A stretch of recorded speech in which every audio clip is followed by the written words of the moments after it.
Pay me, pay me, pay me my silver now.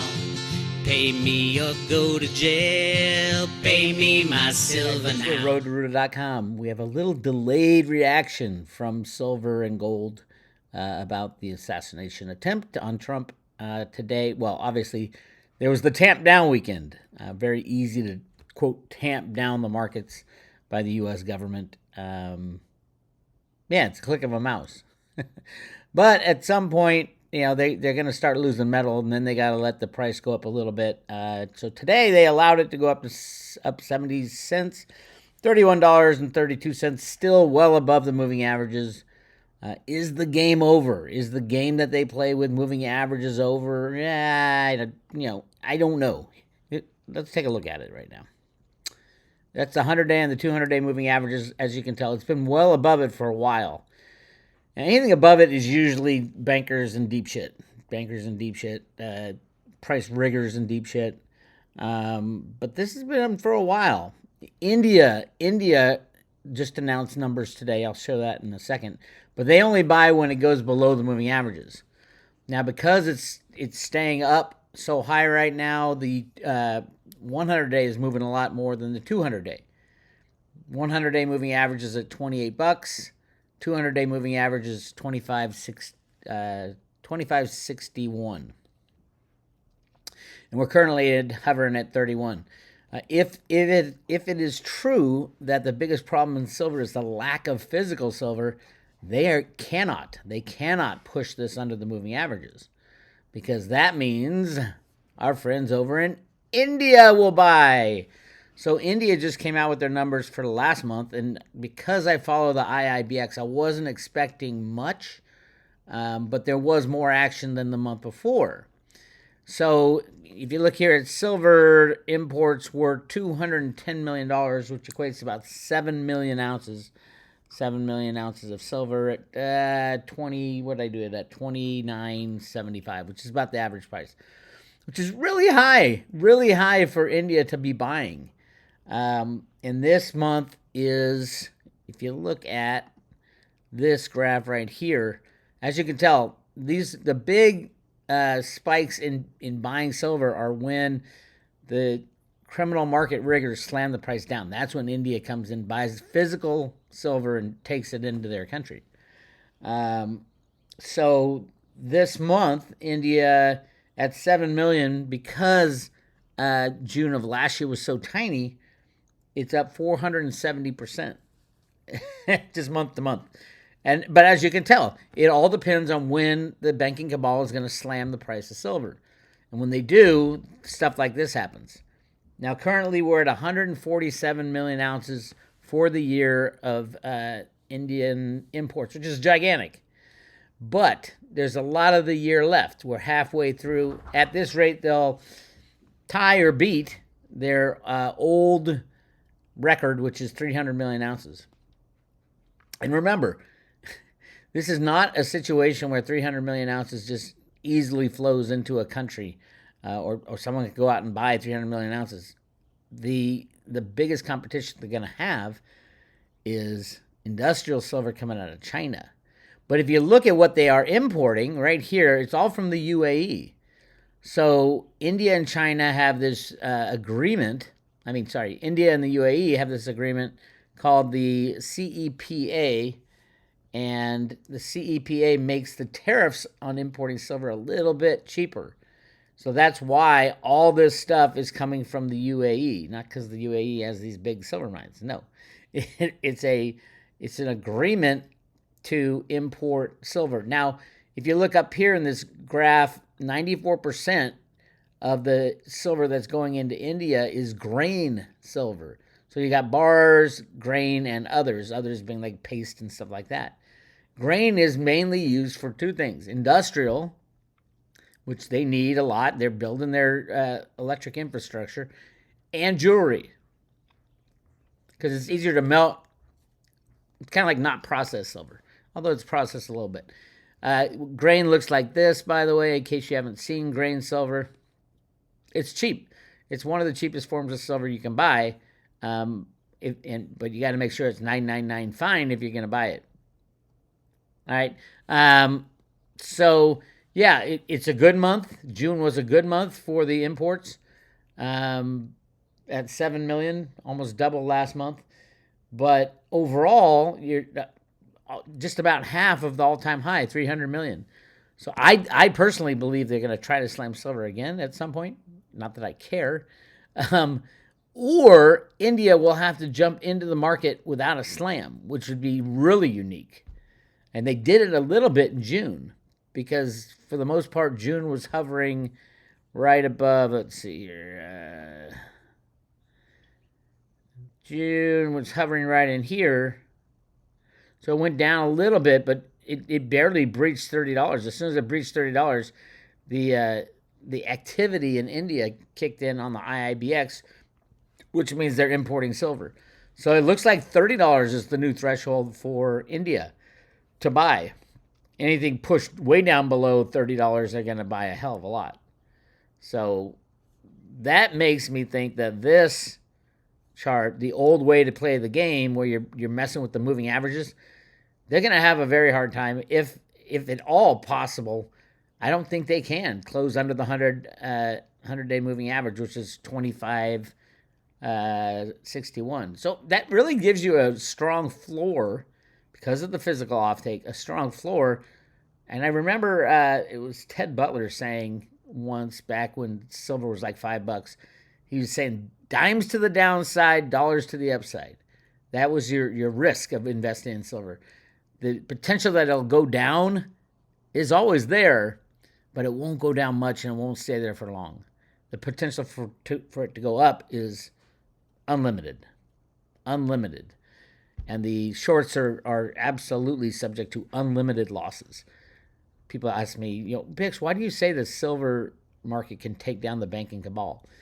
Because they are massively short silver. And when you short something, you have unlimited losses. Unlimited losses, as people have found out. And then it goes to, can the brokerage house hold things together? That's when they change the rules, because they're liable, because all the brokerage houses went public, basically. And it used to be the people who owned the stock market, the bond market, the commodity markets, were all the board members of the actual exchange. Not anymore. They pushed it off, and now I think they're pretty much all public companies. That means they don't have the kind of risk you're thinking about. At least the individuals don't. Anyway, so yep, good month for silver. As you can tell, 44 million last year during June, 210 million this year. There's your grain. It's important because India has announced they're going solar. So shining bright, India's solar power. This is up to 23 and 24. They are doing a lot more. I think they did 18% higher in the first half, and they plan on doing a hell of a lot more. India to get closer to meeting 2030 renewable targets with new transmission plans. So they're doing everything they can to absolutely make, they want to get to 500 gigawatts by 2030, just like everybody else. So we are going to see, if you go to roadtoruta.com, go to the public road, you will see, if you scroll down a little bit, the real numbers. This is the real number, close to 400 million ounces used in photovoltaics, not the 193.5, which is exactly half of, if you just use 76%, which is what solar went up last year. If you just use that same factor and put it into what the Silver Institute had, they should have come up with 387, but they came up with 194, just 193.5, which is exactly half, which is crazy. They don't even hide it. It's exactly half of what it should be, which is just bizarre and odd. And they're trying to mess with us. Basically, they're saying, screw you, Bix. We know you're onto us. We're just going to show you how much fun, how much power we have. And every one of these red boxes right in here has been changed. So they changed all the historical numbers. I go through it pretty deeply. And then here's, this is from Bloomberg. Last year, we did 443 gigawatts of solar installations, plus another 200 gigawatts of DC, but that was not counted at all because all that's in inventory warehouses. Now, if the Metals Focus comes out this year and Silver Institute comes out and says, oh, by the way, we only didn't have as much silver because of the overbuild last year. Well, here's the problem. You didn't count the overbuild last year. You didn't count it at all in your numbers, so you can't do that. You can't do it, although they don't listen to me. They do it anyway. They're idiots. They think we can't, 2 plus 2 still equals 4. Their Metals Focus and Silver Institute. Silver Institute is a shell company run by one guy, and then the head of one of the mining companies is overseas. And there's like a total of 1 or 2 people in the company. It's a joke. It's a lobbying company controlled by the riggers in the deep state. There you go. That's all you need to know. And they've been doing it so long, they don't figure they don't have to answer to anybody. We're just consultants. Ridiculous. So that 511 gigawatts would amount to maybe 450 million ounces just for solar. Well, it depends if you add that back on. But that's going to be actually 600. Now, I think we're going to do 500 to 600 million ounces in the true silver usage in solar panels this year. And we should hit probably 600 to 650, maybe 700 gigawatts of solar installed. And remember, now the majority of solar going in is TopCon silver. TopCon solar panels is all about silver. It's two-sided. I think it's 50 to 60% more, uses 50 to 60% more silver than the old PERC modules. But another secret that they won't tell you. Anybody out there who has a recycling facility and wants to go buy a couple of the, most popular TopCon panels, try to melt it down and see how much silver you can get out of it. I mean, there's silver all over it, but mainly in the little lines that they spray on in silver paste. So it's difficult to get the silver out, but it is there. And it would be lovely to understand just how much, because this is proprietary information. Nobody talks about it. Nobody's allowed to talk about it. Once in a while, that you'll see a very sound and thorough, usually their educational reports or something. It actually maps out and shows the amount of silver used in each solar panel, depending on each type and the manufacturer, because every manufacturer is different. I think it's about 16 to 20 grams of silver per watt is how it's factored in. With TopCon, I think it's up into 20.